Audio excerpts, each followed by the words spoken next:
পৃথিবী সৃষ্টি করার পরে পৃথিবী কাঁপে, আল্লাহ পাথর দিয়ে পেরেক মারলেন, পৃথিবী আর কাঁপে না। সুবহানাল্লাহ। ফেরেশতারা দেখে তো অবাক। ফেরেশতারা বলে, আল্লাহ পাহাড়ের এত শক্তি, পাহাড় গেড়ে দিলেন পৃথিবীতে, আর পৃথিবী কাঁপে না। হাল মিন খালকিকা আশাদ্দু মিনাল জিবাল, আল্লাহ আপনার সৃষ্টির মধ্যে পাহাড়ের চেয়ে শক্তিশালী কি কিছু আছে? আল্লাহ বললেন, নাআম, আছে। আল হাদিদ, লোহা। লোহা পাহাড়ের চেয়ে শক্তিশালী, কারণ লোহা পাহাড়ে মারলে পাহাড় ভেঙে যায়, ঠিক কিনা? ফেরেশতারা আরো অবাক, লোহা এত শক্তিশালী। হাল মিন খালকিকা আশাদ্দু মিনাল হাদিদ, আল্লাহ তাহলে লোহার চেয়ে শক্তিশালী মনে হয় কিছু নাই, আছে? আল্লাহ বললেন, নাআম, আছে। আন্নার, আগুন, কারণ আগুনের মধ্যে লোহা ফেলে দিলে লোহা গলে যায়, ঠিক কিনা?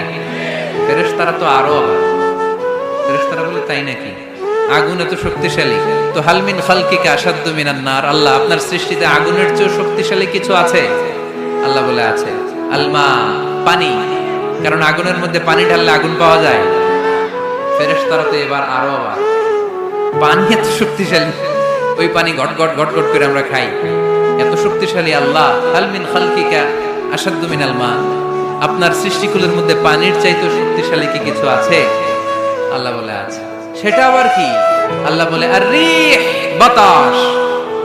বাতাস যখন সাগরের পানির মধ্যে উচ্ছ্বাস মারে তখন এটা জলোচ্ছ্বাস হয়ে যায়, ঠিক কিনা? বাতাসের ধাক্কায় পানি জলোচ্ছ্বাস হয়ে এক জায়গা থেকে আরেক জায়গায় যায়। আল্লাহ বললেন, পানির চাইতেও শক্তিশালী সৃষ্টি আমার আছে, ওইটার নাম বাতাস। ফেরেশতারা অবাক হয়ে আবার জিজ্ঞেস করে, আল্লাহ আপনার সৃষ্টিকুলের মধ্যে বাতাসের চাইতেও শক্তিশালী কিছু আছে কিনা বলেন। আল্লাহ বললেন, আছে। বাতাসের চাইতেও শক্তিশালী হলো আমার আশরাফুল মাখলুকাত মানুষ।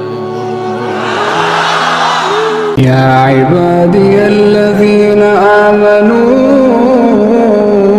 إن أرضي واسعة فإياي فاعبدون كل نفس